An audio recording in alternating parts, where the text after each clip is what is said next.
Eu quero ministrar uma palavra, antes de ministrar a palavra principal da noite que o Senhor me confiou ao seu coração. Se encontra no Evangelho de Jesus, segundo escreveu João, capítulo de número 4. E eu gostaria que você abrisse sua Bíblia aí comigo. Evangelho de Jesus, segundo escreveu João, capítulo de número 4. Apóstolo Carlos, muito obrigada pela honra, pela confiança de estar aqui hoje nessa tribuna. Eu respeito demais sua vida, seu testemunho, sua conduta. E amo sua esposa. Que mulher linda. Irmãos, tem hora que eu não presto atenção em nada do que ela está falando. Mas eu não conto isso para ela. Estou falando aqui em off agora para a gente. Tem hora que ela está falando comigo, eu não estou conseguindo dar conta. Eu só fico assim, meu Deus, por que tão linda assim? Jesus, que é isso? Que mulher bonita. Mas o tanto que tem de beleza não se compara ao que tem do Espírito de Deus. Profeta na minha vida, vaso de conserto para mim. Quando Deus toma ela para mim, eu fico arrepiada. Hoje foi dia. Ai, Jesus. Gabriel, amo sua vida, sua simplicidade. No dia que você perder isso, tu perdeu minha amizade. Olha que minha amizade é importante, tá?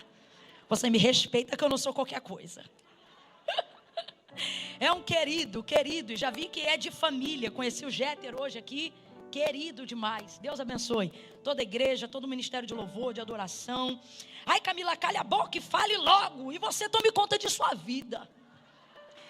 Paulo vai escrever a carta aos Romanos e ele vai utilizar 16 versículos, se eu não me engano, só para mencionar pessoas que contribuíam com o reino de Deus aqui na terra. Porque foi o próprio Jesus que deixou isso claro para a gente, né? A quem honra, honra. Precisamos honrar aqueles que têm honrado o santo nome do Senhor. E a honra, ela não pode ser um sentimento sem materialização. Toda honra que não se materializa. Você consegue falar materializa? Consegue nada? Deixa eu ver de novo, vai. Toda honra que não se materializa é falácia. Não é verdade. Ó, eu vou te dar um exemplo, eu não sei se alguém já te fez pensar nisso. Mas vou te dar um exemplo. Jesus é amor, sim ou não? Se ele é Deus, e João vai atribuir uma característica ímpar de Deus, dizendo Deus é amor. Então, se Jesus é a manifestação de Deus entre os homens na terra, de acordo com João capítulo de número 1, Jesus é Deus e Deus é. Pode aquele que é a própria expressão, a materialização do amor, nunca ter dito eu te amo para ninguém? Não, sério, para pensar. Camila, o que você está falando? Eu só estou reproduzindo uma realidade bíblica. Me mostre um versículo aonde Jesus tenha dito para alguém, eu te amo. Engraçado que tem gente que não concorda, mas não sabe dizer na Bíblia. Porque nem lê a Bíblia e está discordando comigo, enjoado. Não tem. Não há um versículo cujo amor tenha sido verbalizado em palavras, mas há uma Bíblia inteira onde ele foi materializado em cada uma das ações de Deus e do seu Filho. Está de boca fechada porque já era para estar dizendo glória ao meu Deus. O amor não se constitui em palavras, não é isso que disse João? Mas em ações, em atitude. Eu não sei se você já tinha parado para pensar nisso, mas isso é uma coisa que me ocorreu esses dias. Eu também nunca tinha parado para pensar nisso. Eu falei, mano, como pode? Jesus nunca disse categoricamente para ninguém, eu te amo. Mas ele fez isso o tempo todo, materializando o amor. Texto áureo da materialização do amor, João 3,16. E Deus amou o mundo de tal maneira que deu. E Deus amou o mundo de tal maneira que entregou. Aleluia. Aleluia. Catuca 2, me ajuda. Catuca 2, assim, ó. Camila, eu falo o quê? Por enquanto só incomode ele mesmo. Vai, catuque ele aí. E diga assim, quem ama, entrega.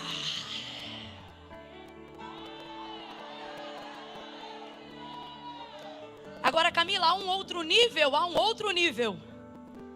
Quem ama, se entrega.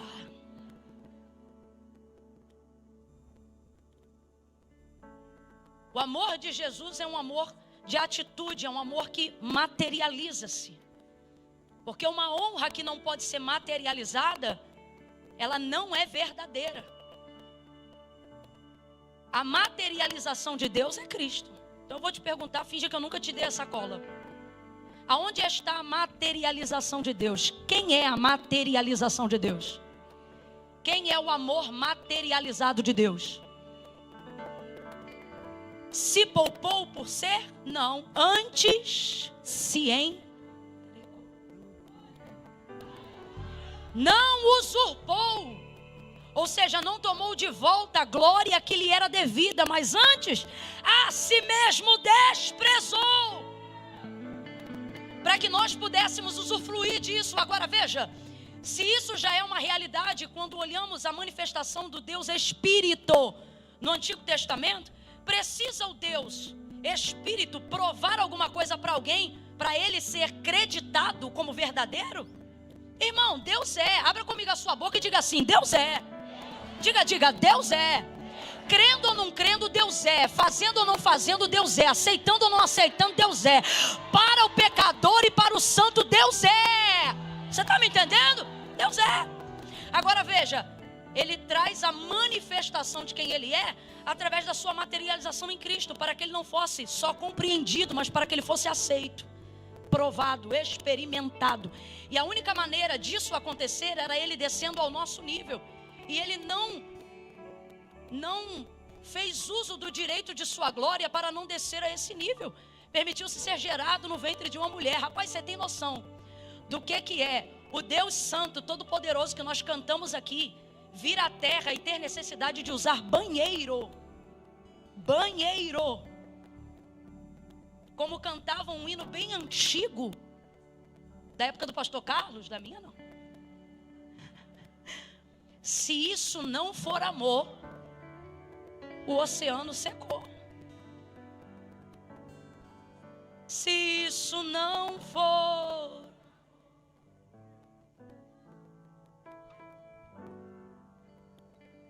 tem muita gente da época do pastor Carlos aqui.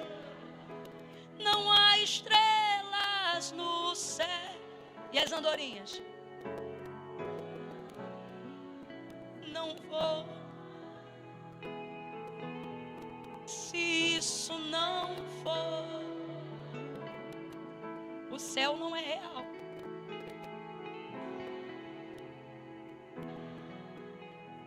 Tudo perde. Tudo.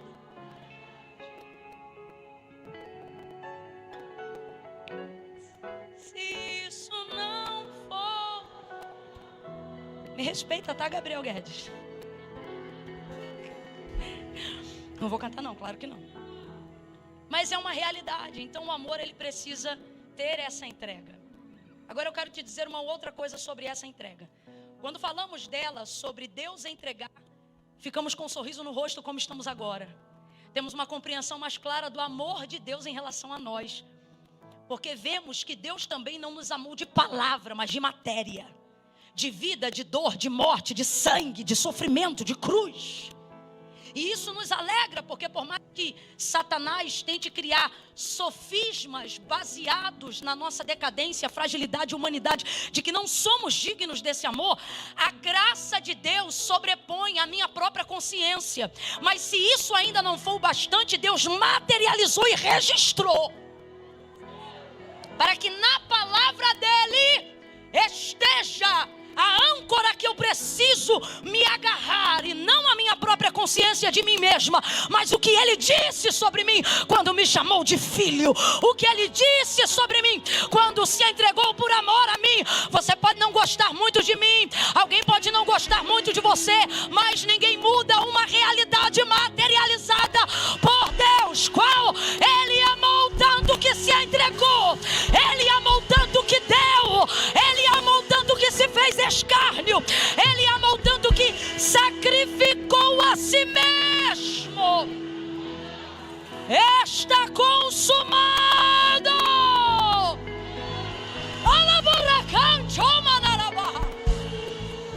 Sou eu, mas alguém está sentindo o poder do Espírito Santo.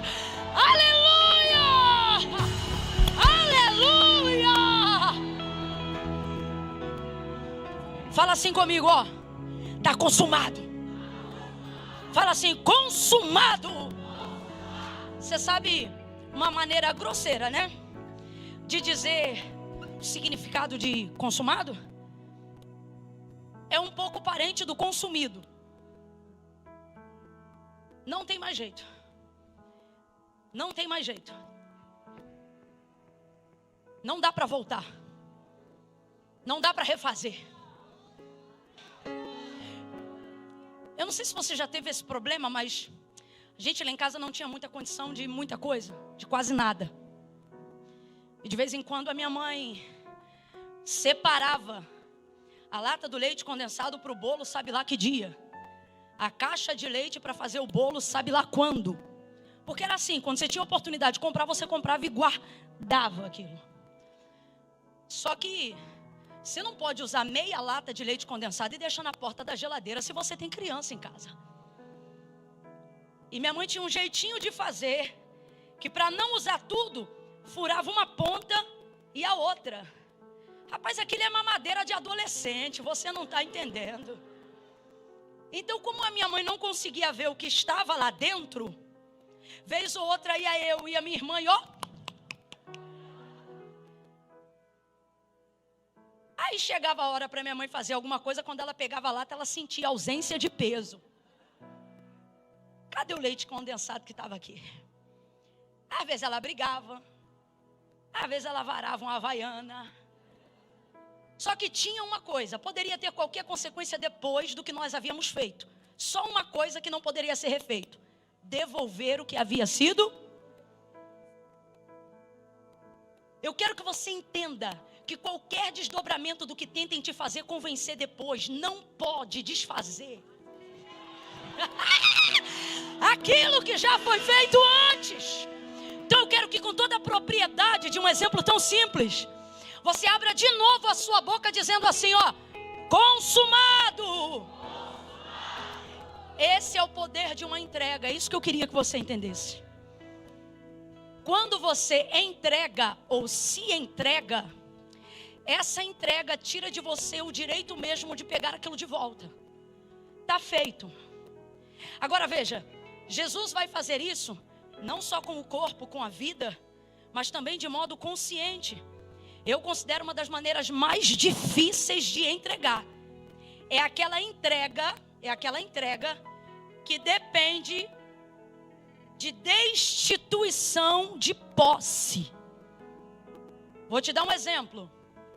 Falando de perdão, para executar perdão verdadeiro, você tem que se destituir da posse do direito de ter resposta na ofensa. Essas são as entregas mais difíceis de fazer, aquelas que transitam na área da consciência. E Jesus fez essa também. Consumou.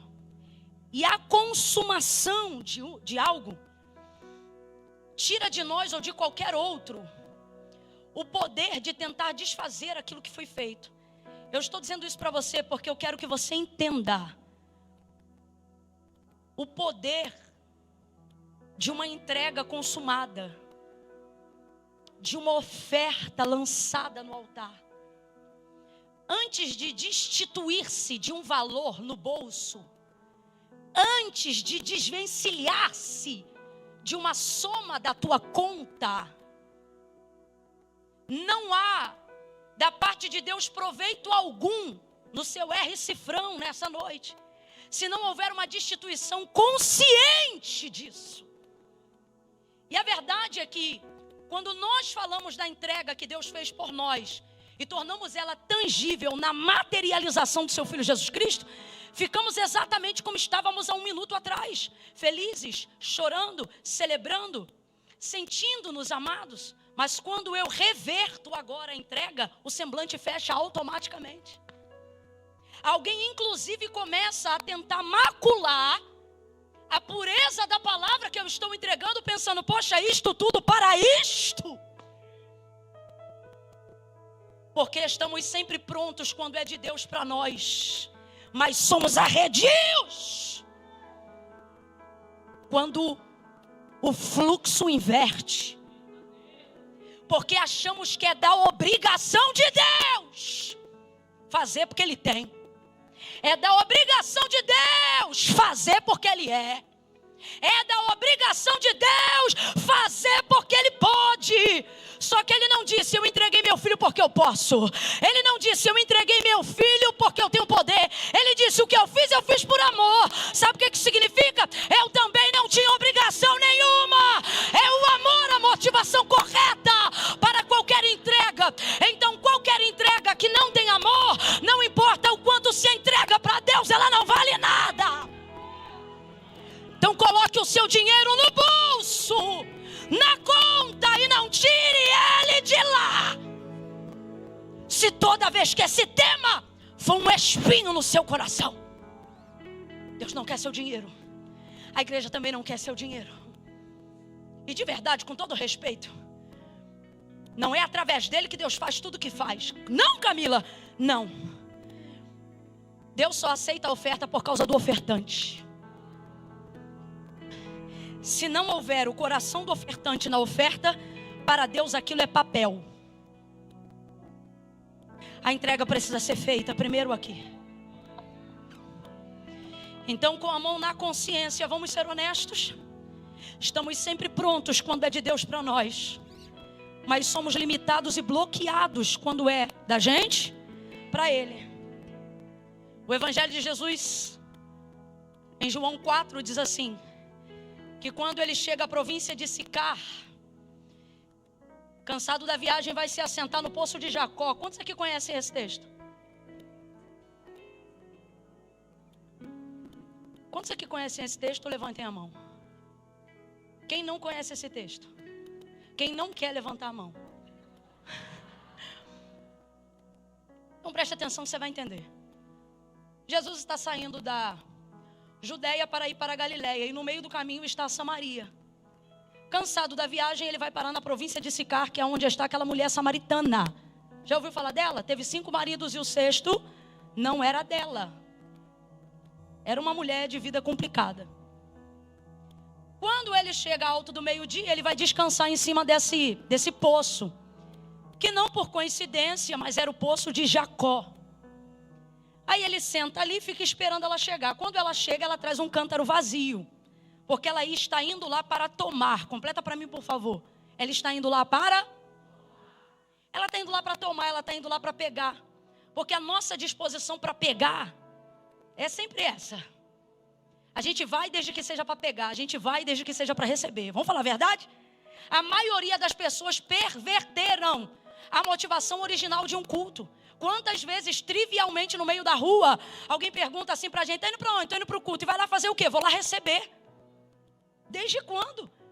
Desde que o culto foi instaurado como culto para Deus. Ou seja, o próprio Deus estabeleceu a liturgia do culto. E a primeira coisa que ele disse é: Moisés, depois que estiver tudo pronto, fala para esse povo para não se achegar diante da minha presença com as mãos vazias. Porque culto não é lugar onde eu recebo, culto é lugar onde eu dou.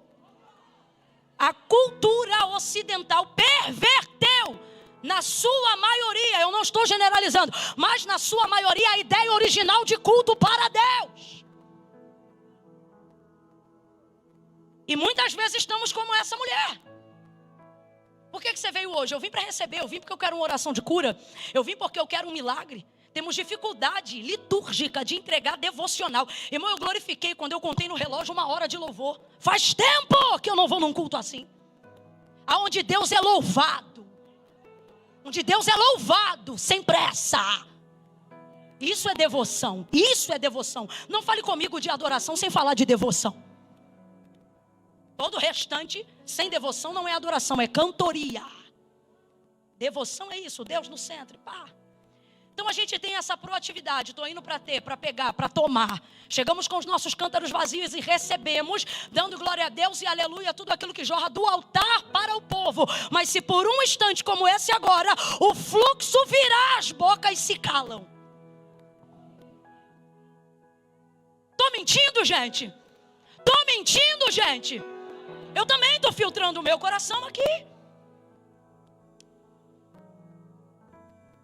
Aí vai acontecer com ela algo que está acontecendo conosco aqui agora. Nisto veio uma mulher samaritana tirar água. Ela não foi lá para dar, ela foi lá para... E Jesus lhe disse: dá-me. Ela foi para tirar e Jesus disse o quê? Para pensar direitinho. Ela foi para tirar e Jesus disse o quê?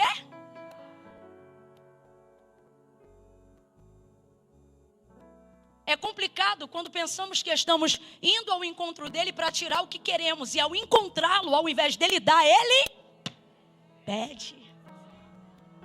Uai, não é, minha gente? E ele pede, dá-me de beber. Mano, não dá bom dia, não dá boa tarde. Já chega pedindo. Dá-me de beber. Dá-me de beber. Aí ela resiste. Aqui, ó. Como sendo tu judeu, pede de beber a mim que sou mulher samaritana. Aí eu não aguento, eu tenho que falar rasgado. Então uma mulher que teve 5 homens, sendo que o 6º não é dela, está com padrão de moralidade aqui para não falar com judeu? Então vamos falar a verdade? O fato dele ser judeu é só a justificativa onde ela pode se apoiar para não ter que dar. Tem tantas áreas de delito, de imoralidade, aonde temos dependência do Espírito Santo para aperfeiçoamento de caráter, mesmo depois de termos sido cristãos. Mas é falar de dinheiro na igreja que o pau quebra e a moralidade de todo mundo vem para cá. E eu me pergunto, como pode? Aonde estava tanta moralidade quando entrou no site pornográfico? Aonde estava tanta moralidade quando estava com a língua falando mal da vida dos outros? Aonde estava tanta moralidade quando respondeu a mãe como se fala qualquer um? Aonde estava tanta teologia quando pegou o troco que deveria ter entregado? Que moralidade é essa que só aparece na hora da entrega? A mulher teve 5 homens, o 6º não é dela, mas agora ela não vai falar com ele porque é judeu. Ah, fala sério! Vamos jogar limpo! Vamos jogar limpo! Vamos jogar limpo! Não é o fato dele ser judeu, é porque ele pediu. Se ele não tivesse pedido, vamos imaginar diferente. Vamos imaginar se ele estivesse chegando, dando. Será que ela questionaria? Não posso receber, porque tu és judeu. Quando é para receber, a gente mexe em tudo. Quando é para receber, a gente ajusta o protocolo. Quando é para receber, a gente refaz até a lei. Quantas vezes eu já vi pessoas desfazendo inclusive de princípios para tentar abrir uma brecha para justificar aquilo que quer receber. Mas se ele chega pedindo, de repente nos tornamos mais santos que a igreja, mais fiéis do que os pastores, mais importantes do que qualquer um que tenha lido a Bíblia tanto quanto nós. Porque na verdade a régua não é a moralidade. A régua é a raiva, que eu não quero ter que dar onde eu estou indo para receber. Então me entregue você aí, pregadora. Me entregue vocês aí, músicos.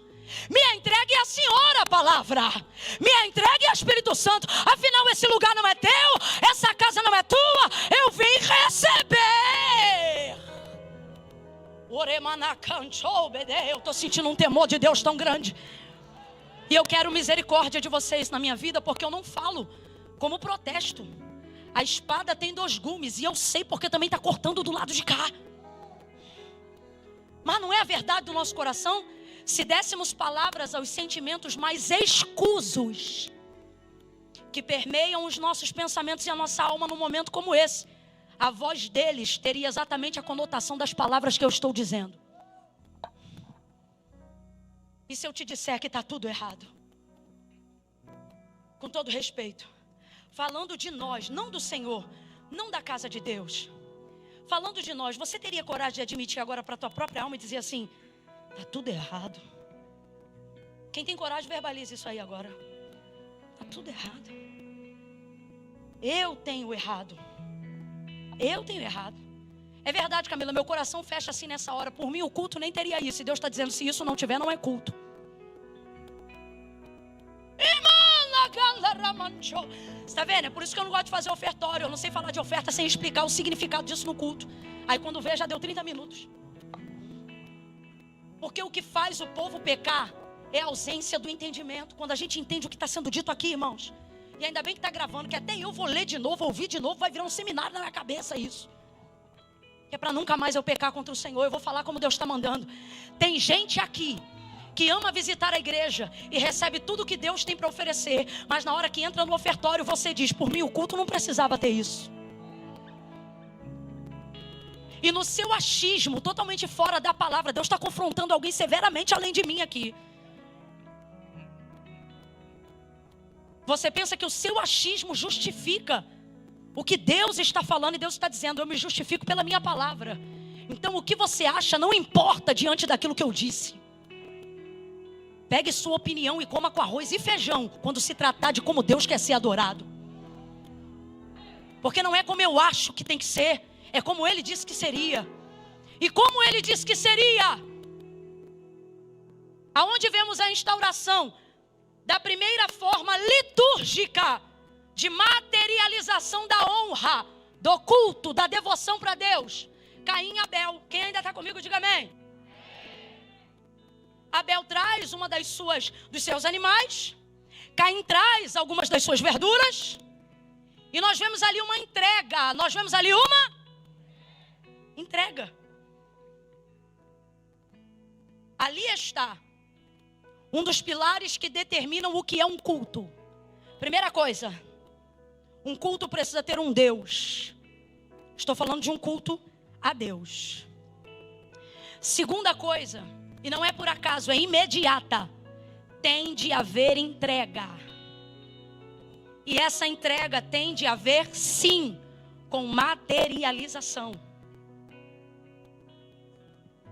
Sentimentos contam como parte motivacional da entrega, mas os sentimentos não terminam o ato da entrega, só iniciam pelo caminho que ela vai passar. Tem que materializar. Tem que materializar no serviço. Os voluntários fazem isso, materializam a devoção. Por que o Senhor disse que no reino dele o que serve é o maior? Porque o que serve também entrega a maior quantidade de tempo. E o princípio da semeadura é uma lei. Já parou para pensar que quando você chega eles já estão aqui? E quando você vai embora eles são os últimos a saírem? Então Deus não os considera maior à toa, mas considera maior porque a entrega deles é... Agora, exatamente nesse momento enquanto eu estou ministrando, você está vendo algum deles entregando dinheiro? Não. Eles estão segurando envelope, assessorando aqui e ali, mas estão em pé enquanto você está sentado. Para você é espera, para Deus é serviço. E isso é uma entrega. Eu não sei quantos deles são remunerados pelo que eu estou vendo. Provavelmente nenhum. Estão por amor, devoção. Então por isso a entrega deles também é legítima. Então o que a gente está querendo dizer, irmãos? Fala-se que ama, diz que se ama, gosta-se do ambiente de culto, mas se na hora da entrega acaba o amor, é porque nunca foi amor. Porque a palavra de Deus diz: o amor jamais acaba. Se acabou nessa hora é porque nunca foi. Desculpa, vou até beber uma água. Assim que te... Cadê?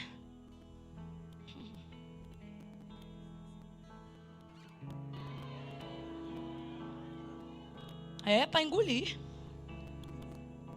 A ver se ajuda a descer. Camila, eu que não tenho água, faz igual Abraão, dá glória a Deus que desce mais rápido.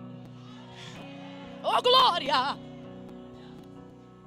Então hoje nós vamos fazer o nosso ato de entrega, compreendendo que isso é um privilégio, que é uma honra, que isso faz parte do aperfeiçoamento do caráter cristão. E de que essa, por mais que seja a hora mais revoltante e questionadora para muitos, é o momento mais importante para Deus, no que tange a devoção de adoração no culto. Então retire o seu melhor. Quando eu comecei, eu não tive o privilégio de nascer num lar cristão. Então quando eu comecei a ouvir falar sobre oferta na igreja, eu tinha muita vergonha porque a salva passava. Aqui é salva também? Pronto, perfeito. Quase lugar nenhum mais é salva, mas hoje combina, porque esse exemplo não é em vão. A salva passava na minha igreja e eu tinha vergonha de não depositar nada. Então o que eu fazia? Qualquer troco de pão, mercado, sacolão, que fosse moeda, eu deixava separado, dividia ao longo da semana, que era para sempre que a oferta passar eu tivesse alguma coisa para jogar dentro da salva. Ocorria então que eu distribuía uma moeda para cada dia de culto.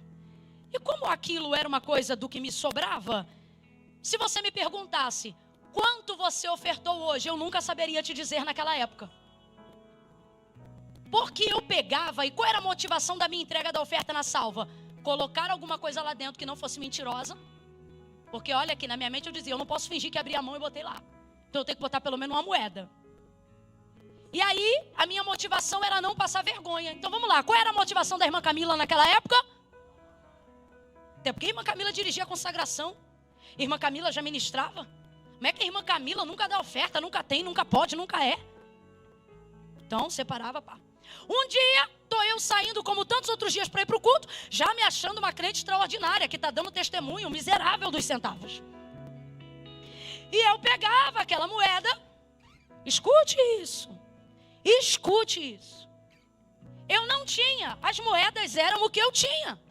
Então o problema de Deus não era que eu só tinha moedas, o problema era que eu não valorizava a minha entrega, por elas serem moedas. Então por elas serem moedas eu não contava, porque para mim elas não tinham importância. Então eu pegava aquela moeda e levava para a igreja. Aí um dia eu coloquei, como sempre fazia, uma moeda dentro da salva, e o Espírito Santo de Deus disse assim para mim: quanto você ofertou? É uma experiência minha, tá? Quanto você ofertou? Eu fingindo que não estava ouvindo. E aquilo se tornou um pensamento perturbador na minha cabeça. Porque o Espírito Santo, quando é bom, mas quando ele é terrível, ele é melhor ainda. Pensamento na minha cabeça: quanto você ofertou? Quanto você ofertou? Quanto você ofertou? Ninguém me perguntou isso. E por que eu ia indagar aquilo se eu mesma sabia que eu não tinha resposta para aquilo? Era o Espírito Santo. Quanto você ofertou? E eu disse: não sei. Você não sabe que eu não sei? Ele: como eu vou te abençoar, se no meu culto que deveria ser racional, você me dá uma oferta inconsciente? Sem noção, sem saber de nada, cuja motivação é só não passar vergonha. Até quando você vai me servir assim? Aí eu comecei a pegar as moedas e a contar as moedas. Então eu contava toda semana, tinha 3 cultos na semana que eu tinha que estar e que eu ofertava. Então eu contava as porções de moedas e dividia em 3 a quantidade de moedas que eu tinha. Então na hora de ir para a igreja eu contava 10, 20, 30, uma moeda aqui, outra ali, tá, ok, 75 centavos. Aí comecei a ficar com vergonha do barulho que as moedas faziam na salva, porque agora eu tinha que ofertar e eu queria saber quanto que era e eu não tinha coragem de dar só 5 centavos. Então eu comecei a contar e eu falei: hoje eu só tenho 75 centavos. E as ofertas faziam barulho, mas eu sabia, estou ofertando 75 centavos. Deus começou a me prosperar, estou falando de mim, à medida com que eu entregava, gradativamente, de acordo com cada palavra que era liberada no altar, eu marcava com uma oferta, e eu recebia naquela semana a resposta daquela entrega no altar, em cima da oferta que eu tinha feito. Percebi então, que para Deus não importava a quantidade, mas para mim importava, porque Ele trabalhava em cima da régua que eu colocava. Porque para Deus, se é 75 ou se é 5, Ele não está olhando a oferta, mas o ofertante. Agora, para o ofertante importa quanto ele oferta, porque Deus vai trabalhar na tua colheita em cima da sua oferta. E Deus começou a me prosperar a partir dali. E eu comecei a estabelecer metas. Eu nunca falei isso, estou falando hoje aqui. Nunca disse isso. À medida que Deus me prosperava, eu colocava uma régua para a oferta. Tipo assim: a partir de hoje eu não dou menos de tanto. Aí me prosperou mais um pouco. A partir de hoje eu não dou menos de tanto. E assim eu fui indo rompendo. E não coincidentemente minha vida foi rompendo financeiramente igual. Aí eu te pergunto: é coincidência? Não, é consciência. Olha para o teu irmão e diga: não é coincidência. Fala para ele: é consciência. Quem entendeu, diga amém. Gabriel vai estar nos ajudando com um louvor. A salva vai passar aí. Mexa-se. Entregue uma oferta significativa. Saiba quanto você está entregando. Faça uma oração para que Deus quebrante seu coração sobre isso e resolva destruindo todos os ídolos a mamão que foram construídos dentro da nossa consciência. Comece a fazer essa oração no seu interior agora mesmo, enquanto você separa a sua oferta. A gente tem Pix? Vai aparecer aqui no telão. Pode entrar no celular, veja o seu aplicativo. Ai não, é que eu não mexo no celular na hora do culto. Engraçado esse padrão de moralidade só na hora da oferta. Porque na hora de responder o zap, a notificação sobe e tu não está nem aí. Então vamos ser honestos, vamos jogar limpo hoje. Vamos entregar uma oferta que não deixa a gente envergonhado, que não deixa a gente sem graça. Uma oferta consciente, uma oferta que diga: Deus, hoje eu quero materializar a honra que eu digo ter pelo Senhor. E me perdoe se eu não tiver tudo o que eu gostaria de ter, mas hoje isso aqui é o que eu tenho. Por favor, receba a minha oferta. Receba a minha oferta. Enquanto o louvor estiver adorando, enquanto nós estivermos adorando com louvor, vamos adorar também com a nossa oferta. Faça desse momento o alto máximo da sua adoração no culto. Faça isso agora. Pai, em nome de Jesus, sobre a vida de cada um que tem e que não tem, mas foi alcançado pela Tua palavra, que a partir de hoje a nossa mentalidade seja transformada e que possamos estabelecer metas como a de Abel e não como a de Caim, que destruía o seu irmão. Não nos deixa destruir aqueles que hoje podem, não nos deixa falarmos mal daqueles que hoje podem, mas como eles podem, nós também poderemos. Nos dá chance de fazer melhor para a Tua obra, nos dá chance de fazer melhor para o Teu reino. Cada moeda, nota que passa agora na salva, cada aplicativo que sobe o comprovante de uma entrega agora, nós colocamos diante do Teu altar, aonde houver uma adoração sincera agora. Oh Pai, receba como cheiro suave e agradável as Tuas narinas. Mais do que oferta, recebe o nosso coração como ofertante nesta noite, em nome de Jesus. Diga comigo, em nome de Jesus. Diga, em nome de Jesus. Amém. Adore ao Senhor, Gabriel. Meus dons e talentos, meus dons. Aleluia. Aleluia. Quantos podem celebrar ao Senhor? Celebre a Ele com palmas. Celebre a Ele com palavras de adoração e júbilo. Celebre a Ele com glória a Deus. Misture essas palmas com aleluia. Materialize uma palavra de louvor. Materialize uma palavra de honra. Aleluia. Aleluia. Pegue sua Bíblia. João 19, vamos para a segunda porção dessa noite. Quem ainda aguenta queimar mais um pouco de lenha aí? Aleluia. Continua comigo em João, mas agora no capítulo 19. Evangelho de Jesus, segundo escreveu João, capítulo 19.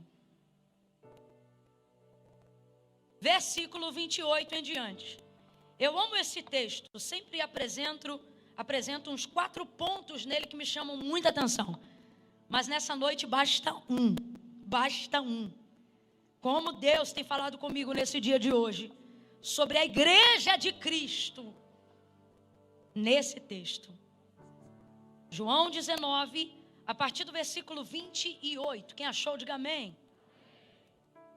Ainda antes de ler, eu queria dizer àqueles que não tinham nada financeiro para financiar na obra, mas que receberam a palavra e fizeram com Deus votos e promessas. Deus falou comigo que teve gente aqui nessa noite que ofertou para Deus uma promessa. Eu só estou falando isso para confirmar que Deus ouviu sua oração e que Ele recebeu sua oferta de promessa. do que você teria, de quando você poderia, de que dia você faria. E a segunda oferta que Deus me mostrou aqui, que foi entregue, não é financeira, foram as das lágrimas. Houveram pessoas aqui que choraram no momento do ofertório. Aí só Deus prova os corações. Talvez alguém aqui tenha chorado porque ficou triste de não ter o que queria dar. Mas entregou lágrimas, e o Senhor está dizendo, e Ele me mandou dizer isso: diga ao meu povo que eu tenho um depósito aqui só de lágrimas. Então Deus também recebeu tuas lágrimas como oferta nessa noite. Lágrima foi a última oferta que eu entreguei quando eu não tinha nada. O envelope parou na mão de cada irmão. E naquele dia eu me entristeci porque eu não tinha nada e comecei a chorar. E eu abri o envelope e comecei a deixar algumas lágrimas cair dentro do envelope. E eu vi 2 pessoas rindo de mim naquele dia. Rindo mesmo. Pois parece que Deus também recebeu aquela afronta como oferta. Deus é bom de receber, gente. Nunca mais. De lá para cá eu só entreguei lágrimas de gratidão e de adoração. Então eu estou dizendo aqui para alguém isso. Deus recebeu suas lágrimas. João 19, versículo 28. Quem achou, diga amém. Mais tarde, sabendo Jesus que tudo estava consumado, para que a escritura se cumprisse, ele disse: tenho sede. E estava ali um vaso cheio de vinagre. E embeberam de vinagre uma esponja, colocaram-na numa vara de ísopo e chegaram-na à sua boca. Quando Jesus recebeu o vinagre, ele disse: está consumado. O que foi que ele disse? E, inclinando a cabeça, entregou o Espírito. Como era o dia da preparação, os judeus, para que os corpos não ficassem na cruz durante o sábado, porque este sábado era um grande dia, rogaram a Pilatos que fossem quebradas as pernas e que fossem tirados de lá os crucificados. Foram os soldados e quebraram as pernas do primeiro e do outro que com ele fora crucificado.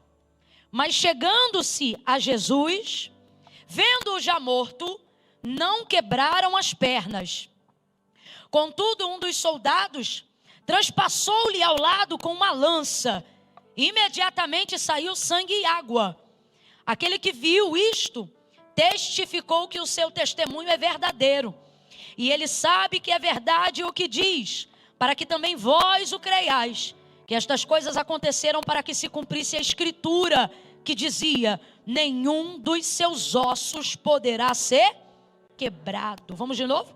Nenhum dos seus ossos poderá ser quebrado. Abre comigo a sua Bíblia. Primeira carta de Paulo aos Coríntios. Vamos lá. Sem preguiça. Primeira carta de Paulo aos Coríntios.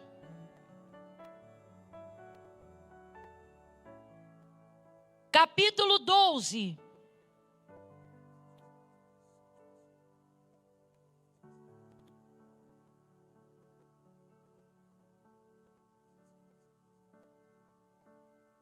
Versículo 27. Quem achou, diga amém. Ora, vós sois o corpo de Cristo, e individualmente membros desse corpo. Está todo mundo acompanhando aí?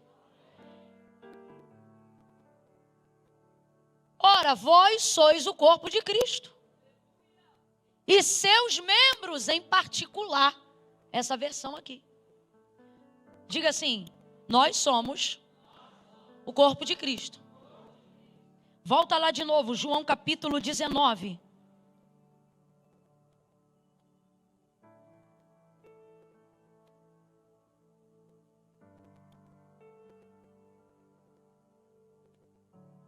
Versículo 36 de novo. Na crucificação de Jesus. Veja. Estas coisas aconteceram para que se cumprisse a escritura, que dizia: nenhum dos seus ossos será quebrado. Nenhum dos seus ossos será quebrado. Ossos de quem? Ossos de quem? Do corpo de quem? Nós somos, quanto igreja, a representatividade do corpo de quem? O que Paulo determinou e provou, é que nós somos o corpo de... Nós somos o corpo de... Quando Cristo estava no madeiro vivendo o cumprimento da profecia de Isaías, João está relatando o que ele viu. João está escrevendo o que ele viu. E o que ele viu? Ele viu a palavra se cumprir na vida de Cristo. Moído pelas nossas transgressões, o castigo que nos traz a paz estava sobre ele, pelas suas pisaduras nós seríamos sarados. Homem de dores, como ovelha muda seria levada ao matadouro. Todo o apontamento do texto messiânico culmina para João 19 no Calvário. Quem está entendendo, diga amém. Então nós estamos falando sobre a peregrinação do corpo de Deus em Cristo, se tornando um martírio, vituperado, envergonhado. Jesus foi cuspido, sim ou não? Foi golpeado, sim ou não? Traído, sim ou não? Esbofeteado, sim ou não? A coroa de espinhos machucou sua cabeça? Sim ou não? Sim. Açoites em cima de açoites. Rejeição emocional. Abandono emocional. O sangue de Jesus não começou a cair no Calvário, começou a cair no Getsemane. Seu espírito entrou num nível de agonia tão profunda, que o efeito que lhe foi causado no Getsemane é comprovado pela medicina. Então eu não estou aqui espiritualizando algo, eu estou falando da realidade de uma entrega espiritual, emocional e física. A tricotomia de seu ser foi moída. Começou a verter. O suor se transformou em gotas de... Por causa do nível de agonia que ele foi submetido. Sozinho, agoniado. E agora todavia a cruz. Ao chegar nesse momento, vemos o cumprimento da profecia de Isaías. João não se desespera, porque quem tem palavra não se desespera. Eu não estou dizendo que quem tem palavra não chora. Eu não estou dizendo que quem tem palavra não sofre. Não, quem tem palavra sofre. Quem tem palavra chora. Quem tem palavra também trata da depressão. Quem tem palavra também precisa de terapia. Quem tem palavra também tem problema. Quem tem palavra também tem dívida. Quem tem palavra também tem estresse. Quem tem palavra também tem uma série de coisas. O que eu estou dizendo é que quem está debaixo de uma palavra pode estar no meio de tudo isso, mas sabe como começa, sabe como termina e sabe em quem esperar. João é essa pessoa. Ele está vendo que Pedro foi-se embora, os outros se desesperaram, mas assim como Maria, mãe de Jesus, ele se mantém naquela crise até o último momento. Uma série de coisas está passando pela sua cabeça, mas a palavra afirma a fidelidade do amor de João na cruz do Calvário. Não é o sentimento de João que mantém ele lá, porque o sentimento é volátil, sentimento muda. O sentimento uma hora tá bom, outra hora tá ruim. Uma hora a gente ama, outra hora a gente odeia. Uma hora a gente está animado, outra hora a gente está desanimado. A única coisa que nos sustenta de maneira a não ser abalado é a palavra do Senhor. Lâmpada para os meus pés e luz para o meu caminho é a tua palavra. Aonde está o nosso coração? Em Sião. E aonde está Sião? A cidade de Deus. E que lugar é esse? Esse lugar é um lugar cujo trono de Deus está, e ali não pode haver abalo. O que isso significa? Que aonde Deus está, a sua palavra está. E se a palavra dele está, não haverá remoção daquilo que foi liberado. Ou seja, não há abalo a ponto de perder a estribeira. Então João, diferente de Pedro, não foge. João, diferente dos demais, não corre. Também não tenta matar ninguém enquanto está acontecendo isso. E o que é que vai orientar? Qual é a bússola emocional que vai manter João no Calvário para escrever o testemunho que ele escreveu e que ele disse para nós? A palavra. Ele não está vendo só dor. Ele não está vendo só perturbação. Quando ele olha para aquela cena perturbadora no Calvário. E qual é a perturbação? Ver alguém inocente. Gente, se a gente vê uma pessoa entrando na fila, furando a fila para entrar na frente de alguém que a gente nem conhece, isso já revolta a gente? É verdade ou não? Quem aqui já não foi tentado arrumar uma confusãozinha? Porque está vendo uma injustiça com alguém que nem é teu parente. A vontade da gente é já ir entrando. Não, mas isso aí não está certo não. Mas o senhor, mas a senhora. É ou não é? Agora imagina a condição de João. Alguém a quem ele entregou a vida. Em amor, em honra, em devoção. Alguém que não tem como outro mentir sobre ele. Porque é o próprio João que na biografia da sua experiência com Cristo vai dizer: e vimos a sua glória como a glória do unigênito do Pai. Cheio de graça, justiça e verdade. O que isso significa? Não adianta tratarem ele como falsário, como charlatão. Eu vi a glória de Deus na vida dele. Ele é o Filho de Deus. Comi com ele, andei com ele, fiz cruzada com ele, renunciei à pesca por causa dele. Não importa quem vocês digam que ele é, eu sei quem ele tem sido para mim. Ele é o Filho do Deus vivo. Então ele é inocente. Então ele não é mentiroso. Então ele não é charlatão. Então você imagina alguém que lhe arrebatou a alma. Irmão, Jesus tem um poder de arrebatar a alma que nem o marido mais romântico tem. Jesus tem o poder de arrebatar a alma de um homem que nem a mulher mais desejável no mundo compete. Quando Deus arrebata a alma de alguém, quando Deus é o alicerce das convicções de um homem, de uma mulher, as coisas do mundo não concorrem com essa pessoa. E se em algum momento tentarem seduzir, é só ouvir a voz dele que a gente já se derrete. Vem chorando derretido, já pedindo desculpa. O Senhor me perdoa. O Senhor sabe que sem o Senhor eu não vivo. Porque tu és tudo pra mim, eu não presto. Mas tu me ama, bacana na marcha. Volta logo. É que nem gente que está aqui hoje dizendo: eu vim porque eu gosto, mas eu estou desviado. Desviar, hoje é sexta? Ou quinta? Sexta-feira à noite tu podia estar em qualquer boate de São Paulo. Aí tu falou: não, vou para a casa de Deus. Que desviado nada, tu já está arrebatado de amor há muito tempo.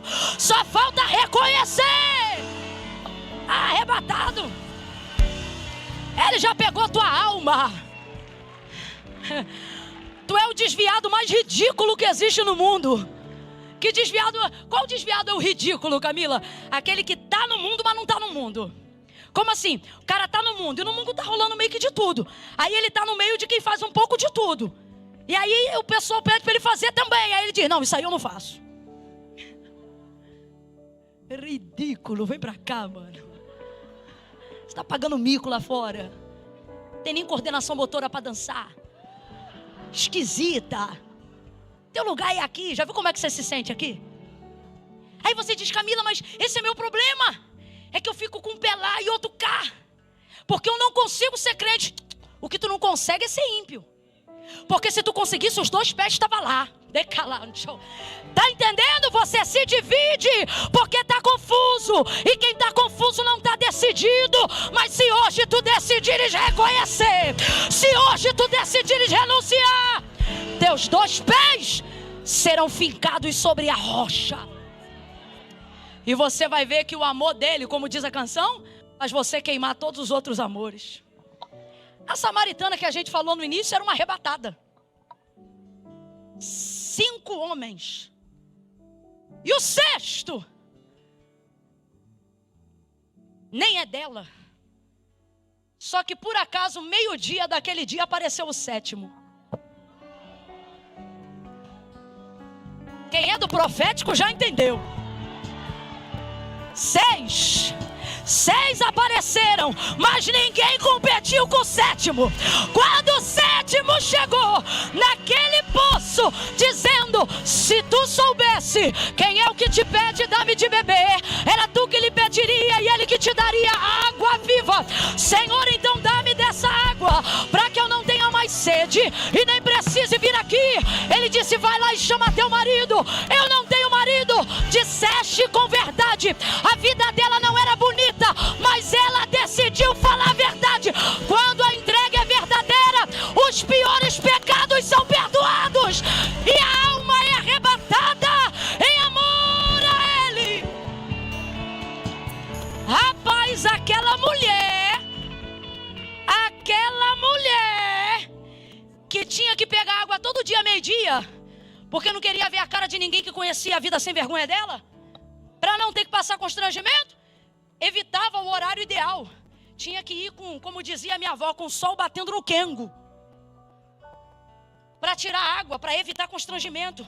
Uma vida cheia de, sabe, esquemas, cheia de situações a serem evitadas.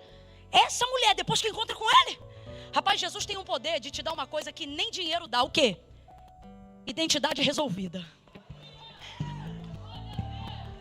Ih, nem carteira assinada de trabalho te dá isso. Tem coisa que só Jesus dá. E uma das primeiras coisas que Jesus dá quando você conhece Ele é a identidade resolvida. O que o outro vive não te incomoda, o que dizem sobre você também não te perturba. E alguém pergunta: o que é a terapia? Você diz: é terapia, Jesus. Jesus na terapia. Essa mulher que outrora vivia dessa maneira, agora vai sair pela cidade dizendo assim: ó, vim de ver de um homem que eu encontrei. Eu acho que quem ouviu pensou assim: mais um? E se tivesse pensado, ela teria respondido: sim, mas esse é sétimo. O número da... Esse é perfeito. Esse não compete com os outros. Esse é o sétimo e é o último. É o sétimo e é o último. E melhor do que ser último, é o sétimo e é o único. Porque eu não vou trocar o lugar que eu dei pra ele pra nenhum outro. Ninguém vai ficar dentro de mim.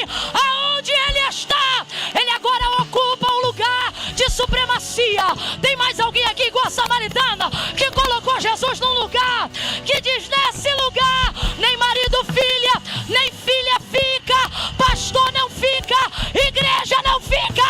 Neste lugar o dom não fica, o talento não fica, o amigo não fica. Esse lugar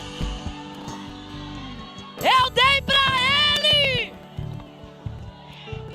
Tem amigo seu que tem ciúme desse lugar.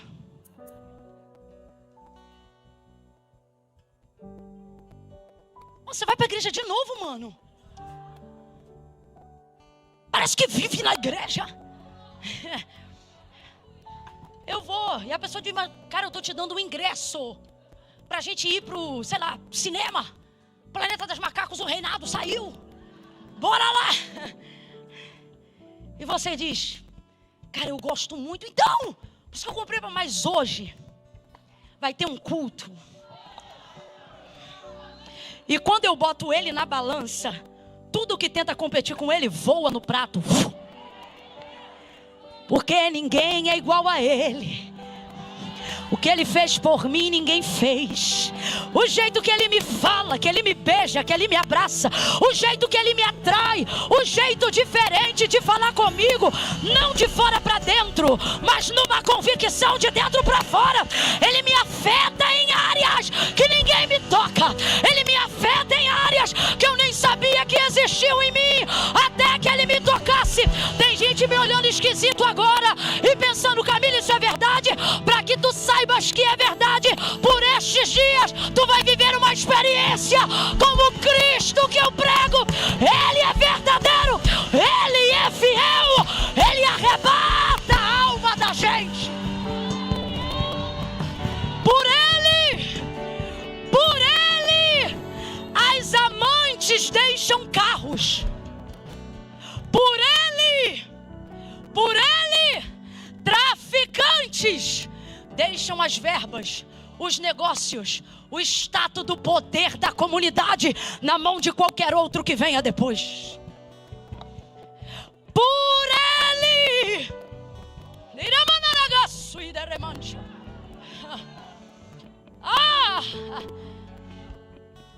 Por ele, filhos já foram expulsos de casa, porque pais disseram, ou teu Jesus ou eu. E com 12 anos de idade ele disse, o meu Jesus. E foi morar na rua. Sabe o que você tem que se perguntar? Quem é esse?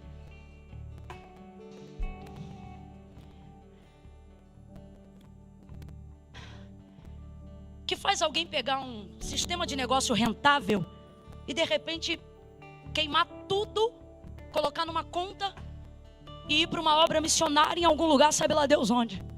É isso que você tem que se perguntar. Pare de dizer apenas que os outros estão loucos e comece a perguntar quem foi que botou eles nesse manicômio. Comece a se perguntar, quem é a pessoa que faz uma pessoa que outrora eu conheci sã agir agora como se fosse doido? Porque a palavra de Deus diz que quanto mais o mundo diz que é loucura, é porque nós estamos desfrutando do poder de Deus. A cruz é loucura para os que perecem, mas para nós é o poder de Deus. Então João vai se firmar ali, ele vai aguentar ficar ali. E por que ele vai aguentar ficar ali? Porque ele está com a profecia de Isaías inteira na cabeça. Quando o sentimento grita em você, se você tiver palavra na cabeça para se apoiar, o sentimento não te arrebata. A vontade de cair dentro da cova de quem está sendo enterrado não te arrebata. A vontade de assinar a carta de divórcio não te arrebata. Quando você tem uma palavra fixa, fincada dentro do teu interior, o sentimento vem de acordo com a circunstância que você está vivendo. Mas se tu tiver aquela palavra na mente, aquele sentimento do mesmo jeito que vem, ele também vai, porque você está na palavra. Palavra de Deus é âncora, irmão. Palavra de Deus é corrimão na ventania. Palavra de Deus é poço artesiano no dia da seca. Palavra de Deus é maná descendo do céu quando os mercados estão vazios. Palavra de Deus é remédio que não vende na farmácia. Palavra de Deus, ela tem o poder de te dar aquilo que o homem no mundo mais quer. O quê? Estabilidade. Camila, eu acho que o que o homem mais quer no mundo é dinheiro. Não. Dinheiro é a forma pela qual o homem acredita que vai conquistar estabilidade. O que o homem mais quer no mundo é estabilidade. Qual é o sonho de qualquer pessoa que quer ter dinheiro? Viver de renda. Imagine um dinheiro trabalhando para você sem você ter que trabalhar por dinheiro. Vai! Eu creio, irmã. O que o mundo quer? Estabilidade. E isso não está no concurso público, nem no militarismo, nem na Ibovespa. Por mais que alguém tente te dar todos os caminhos, vai por mim. Eu sei do que eu estou te falando. Estabilidade quem dá é Deus. Deus dá estabilidade. O que você procura não está no dólar, está em Deus. Meu Deus. Deixa isso para outro dia que eu não quero confundir a mensagem para você não achar que tem que buscar Deus querendo dinheiro. Mas veja, é a palavra de Deus que te sustenta. Então, uma série de coisas estão acontecendo no campo humano. Jesus sendo esbofeteado, açoitado, cuspido, ouvindo palavras de afronta. Então todo mundo que conhece ele e que está perto dele, sente a dor daquele momento. Poderia ter uma atitude de justiça própria. Mas João mantém a calma. Como que ele consegue manter a calma naquela circunstância? A profecia de Isaías está na cabeça. Então ele começa a perceber que todas as ações, eu disse todas, vem comigo, eu disse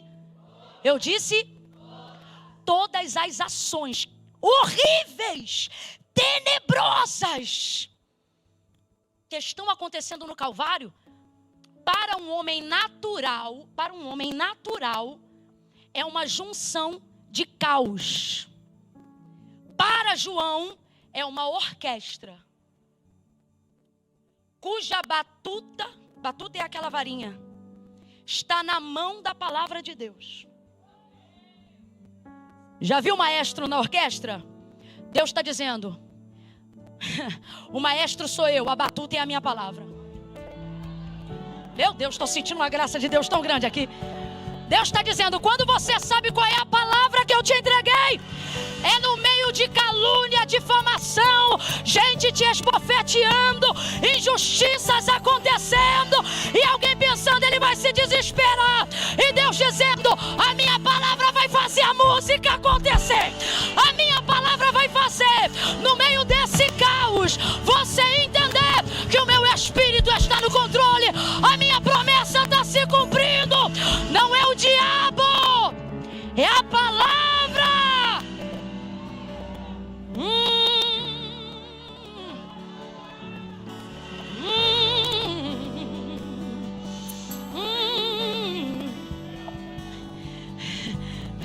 Tá tomando Rivotril, diazepam, e alguém diz: vai ficar doido, tá dormindo demais, tá ficando dopado. E Deus está dizendo: eu faço a ferida, mas eu também ligo. Tá na minha mão, tá na minha mão. Ei, você vai receber um laudo, ou já recebeu um laudo médico, e o médico diz: o problema é esse. E aí o Senhor te lembra da palavra. Lembra que eu falei que eu faria de você uma geração? Lembra que eu falei que eu salvaria a tua casa? Então te lembra da palavra. Tu não morre agora, tu não será quebrado agora. Eu preservo a tua estrutura, eu preservo a minha promessa. Há uma batuta, a batuta está coordenando a palavra.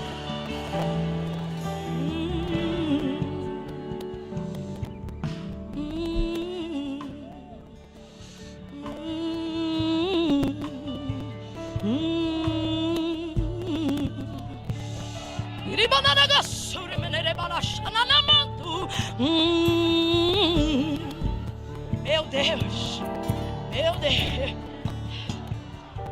Ninguém entende. Ninguém entende, ninguém lembra. Ninguém entende, ninguém lembra. O único que lembra é João. E isso faz com que ele mantenha o controle. Deus está dizendo: eu não estou te dando minha palavra para você ficar vaidoso. Eu não te fiz uma promessa para você se achar. Eu te fiz uma promessa porque quando o pau começar a quebrar, eu não quero só que você tenha paz, mas que você crie uma plataforma de esperança e de estabilidade para as pessoas que estão à sua volta. Então eu quero que você comece a compartilhar. Isso aqui é Deus dizendo para mim e para você: a palavra que eu te entreguei. João vai escrever depois o que aconteceu nesse dia. E se ele não tivesse em mente o conhecimento da palavra do profeta Isaías. E como é que a gente sabe que ele tinha isso em mente? Porque qualquer judeu, a partir dos 7 anos de idade, precisava ter algumas profecias dos profetas messiânicos de cor na cabeça, até os 9 anos de idade, depois dos 9 aos 12 anos de idade.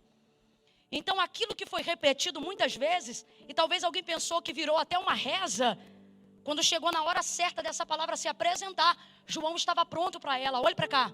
Vida devocional é vida de disciplina. É por isso que você continua lendo a Bíblia mesmo quando você não está sentindo nada. Porque na hora que for útil a palavra que você guardou no coração, ela vai se manifestar como um encaixe de um quebra-cabeça. Isso preservou João. Eu queria que você entendesse isso. De todos os discípulos, o único que foi preservado até o fim no Calvário, não é porque apenas o amava muito, mas é porque tomou posse, se ancorou numa palavra. Uma palavra que estava disponível a todos. Olha aqui para mim. Quantas pessoas conheciam o texto de Isaías naquela época? Todas, porque não tem como um judeu não conhecer o texto messiânico de Isaías. Então não é sobre todos terem, é sobre quantos se ancoram nela. A palavra que eu estou pregando aqui agora, ela é igual para todos, sim ou não? Sim ou não? Mas a diferença do que ela vai provocar não tem a ver com o quanto eu libero, tem a ver com o quanto você recebe. É a mesma coisa aqui.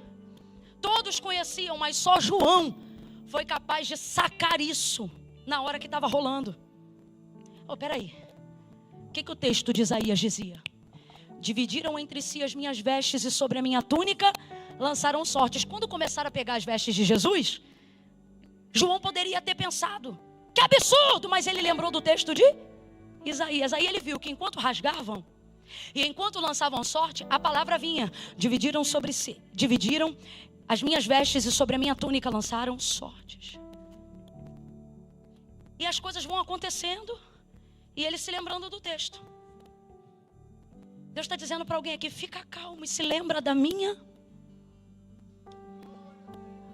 Traz a minha palavra na tua mente. Traz a minha palavra na tua boca. Ei, a circunstância da vida que você vive agora combina com o que Deus falou? Aí você diz: não, Camila, eu estou vivendo o avesso, estou vivendo um período de humilhação terrível. Então combina, porque Deus disse que ia te honrar.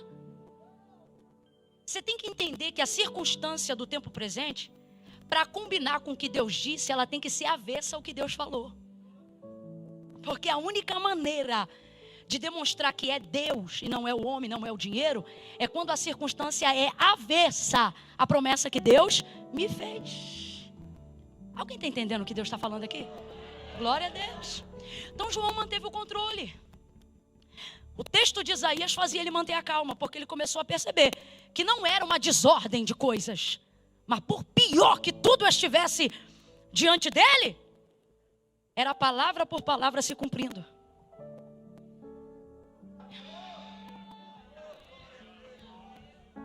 Palavra por palavra se cumprindo. Deus está dizendo: nem tudo que está acontecendo na tua vida tu está discernindo, mas tenha certeza, todas as coisas estão cooperando para o teu bem. Palavra por palavra está se cumprindo. Meu Deus, você consegue botar a mão no ombro de alguém aí agora e consolar essa pessoa dizendo assim: palavra por palavra está se cumprindo. Console, console. Palavra por palavra está se cumprindo. Esta perseguição é a palavra se cumprindo. Esta dificuldade é a palavra se cumprindo. Ei! Agora, Isaías deixava muito claro que ele seria moído, que ele seria torturado, que ele seria levado como ovelha muda ao matadouro. Ou seja, de fato ele morreria.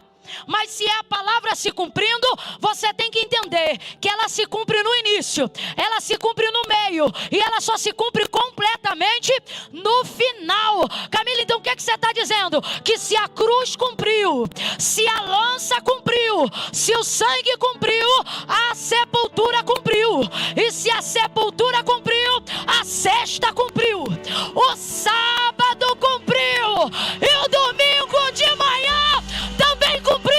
Palavra por palavra, palavra por palavra. Deus está dizendo a alguém aqui: vai se cumprir tudo de ruim, mas também vai se cumprir tudo de bom. Ao terceiro dia, Maria vai para a porta e os anjos dizem: porque tu procuras aquele que vive entre os mortos, ele não está aqui, ele já ressuscitou. Canta alguma coisa sobre ressurreição pra gente. Canta, Gabriel, canta, porque nesse momento a gente vai celebrar a palavra se cumprindo.